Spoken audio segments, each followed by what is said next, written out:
Assalamualaikum warahmatullahi wabarakatuh. Salam sejahtera untuk kita semua. Perkenalkan, kami dari kelompok 5 akan membahas tentang adaptasi perubahan iklim dan mitigasi bencana.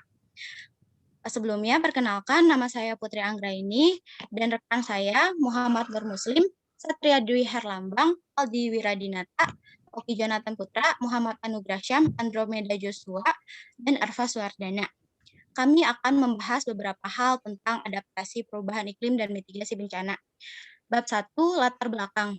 Bencana dapat didefinisikan sebagai peristiwa atau rangkaian peristiwa yang mengancam dan mengganggu kehidupan dan penghidupan masyarakat yang disebabkan oleh faktor alam maupun faktor manusia, sehingga mengakibatkan timbulnya korban jiwa, kerusakan alam, kerusakan harta benda, dan dampak psikologis.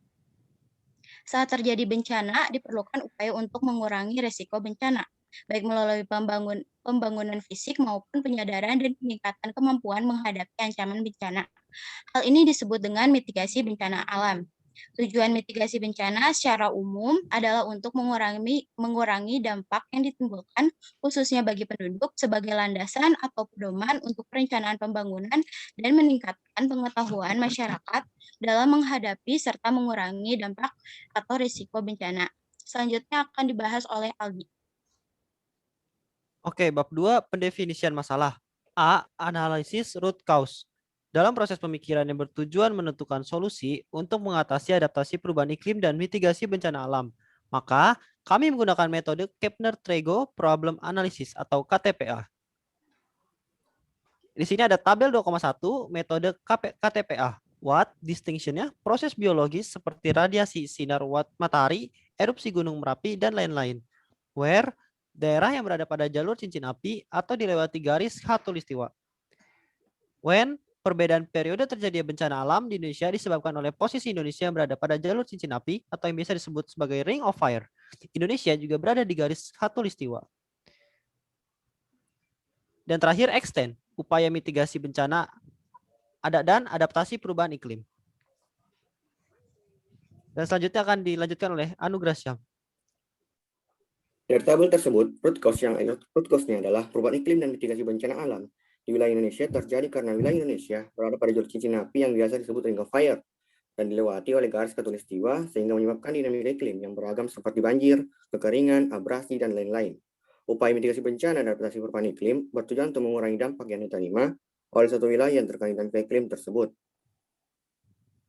Selanjutnya, problem statement. Pertama yaitu bagaimana cara untuk mencegah dinamika iklim saat proses biologis terjadi di daerah yang berada pada jalur cincin api. Yang kedua, bagaimana cara mitigasi bencana alam dan cara beradaptasi dengan dinamika iklim yang berada di daerah jalur cincin api. Selanjutnya akan dibacakan oleh Arfa Suwardana. Ketiga adalah pengumpulan ide. Dalam proses pengumpulan ide, kami menggunakan metode Scamper yang merupakan akronim dari 7 kata kerja yang dapat melihat masalah dari berbagai sisi. Dan berikut adalah 7 kata kerja Scamper.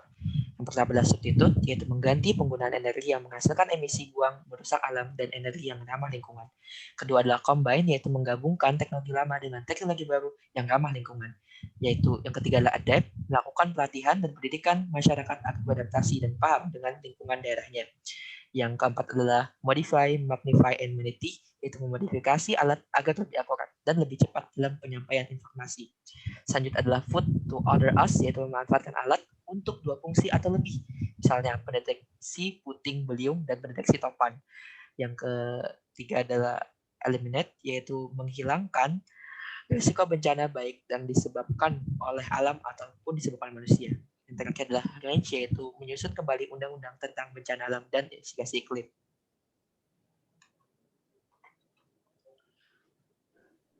Oke, berikutnya adalah bab 4, yaitu analisis keputusan. Di sini kita memakai 2 tahap, yaitu yang pertama evaluasi mass and wants dengan KTDA. Yang kedua yaitu evaluasi adverse consequences. Di sini kita memakai 3 alternatif, yaitu menganti UU tentang lingkungan dan bencana alam. Alternatif yang kedua yaitu melakukan pendidikan dan pelatihan tentang perubahan iklim dan mitigasi bencana. Dan alternatif yang terakhir yaitu mengganti alat-alat deteksi yang rusak. Kita memakai mass minimalisir dampak dari perubahan iklim dan bencana alam. Alternatif pertama yaitu no go, yang kedua go, yang ketiga go. Words yang kita pakai yaitu mudah dipahami dan mudah diimplementasikan. Di sini dapat disimpulkan bahwa kita memilih alternatif kedua dengan total poin 80. Angka berikutnya yaitu evaluasi adverse consequence. Yang pertama yaitu melakukan pendidikan dan pelatihan tentang perubahan iklim dan mitigasi bencana. Risiko yang mungkin terjadi yaitu sulit mencari influencer yang menguasai bidang tersebut. Total ancamannya 56. Risiko yang kedua yaitu sulit mencari waktu yang dapat disesuaikan dengan para warga atau siswa. Risiko yang dialami yaitu 30. Kemudian yang kedua yaitu mengganti alat-alat deteksi yang rusak. Risikonya mungkin terjadi pertama yaitu pendanaan yang cukup lumayan untuk semua alat dengan total ancaman 36. Berikutnya tidak efisien karena perlu mengganti alat secara berskala dengan total ancaman 42.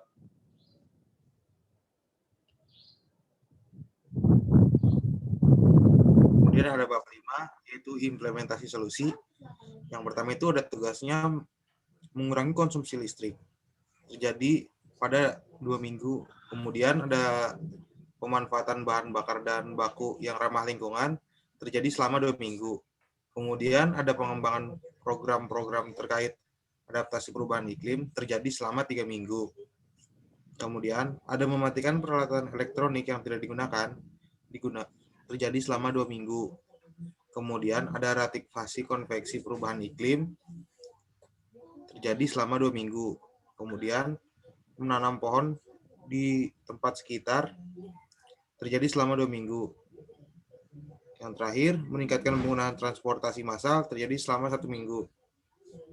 Total evaluasinya terjadi selama 1 kali 2 minggu, kecuali pada minggu ke-14. Kemudian ada deployment chart, yaitu tugasnya mengurangi konsumsi listrik. Misalnya pada penggunaan lampu hemat energi dilaksanakan pada masyarakat. Kemudian pemanfaatan bahan bakar dan bahan baku yang ramah lingkungan dilaksanakan oleh pihak industri. Kemudian pengembangan program-program yang terkait dengan mitigasi dan adaptasi perubahan iklim dikerjakan oleh pemerintah. Kemudian mematikan peralatan elektronik yang tidak digunakan dikerjakan oleh masyarakat dan industri. Kemudian ratifikasi konvensi perubahan iklim dikerjakan oleh pemerintah. Kemudian menanam pohon di sekitar tempat tinggal dikerjakan oleh pemerintah dan masyarakat. Yang terakhir, meningkatkan penggunaan transportasi massal dikerjakan oleh masyarakat. Selanjutnya ada alokasi dana atau budget. Di sini terlihat tabel alokasi dana dengan total harga 99 juta. Dan selanjutnya ada prototype. Yang pertama adalah masyarakat sebagai volunteer tiba di tempat untuk mengajarkan tentang adaptasi perubahan iklim dan mitigasi bencana. Selanjutnya volunteer diberikan ATK lengkap untuk alat mengajar. Selanjutnya masyarakat diarahkan ke tempat berlangsungnya pembelajaran tentang adaptasi perubahan iklim dan mitigasi bencana.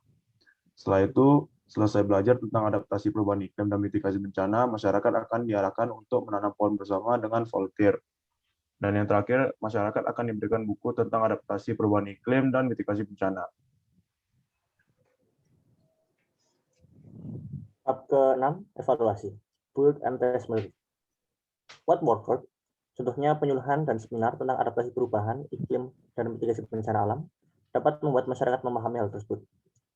What could be improved? Contohnya masyarakat belum sadar akan bencana alam yang tercipta dari kerusakan lingkungan. Question. Bagaimana cara untuk menyadarkan masyarakat agar menjaga lingkungan selain dengan penyuluhan dan seminar? Ide ya. Contohnya masyarakat diajak untuk melakukan penghijauan. Dapat disimpulkan, dari tahapan berpikir kreatif tersebut, solusi yang didapatkan adalah dengan melakukan penyuluhan dan seminar tentang adaptasi perubahan iklim dan mitigasi bencana alam, serta mengajak masyarakat untuk menjaga lingkungan dan melakukan revitalisasi agar lingkungan tetap aman dan nyaman untuk ditinggali. Adapun implementasi yang ditetapkan adalah Gantt chart, development chart, budgeting, dan prototype. Diharapkan solusi yang kami ambil dapat mencapai tujuan mitigasi bencana, sehingga masyarakat dapat dengan aman dan nyaman ketika berkegiatan. Sekian presentasi dari kami. Mohon maaf apabila ada kesalahan. Assalamualaikum warahmatullahi wabarakatuh.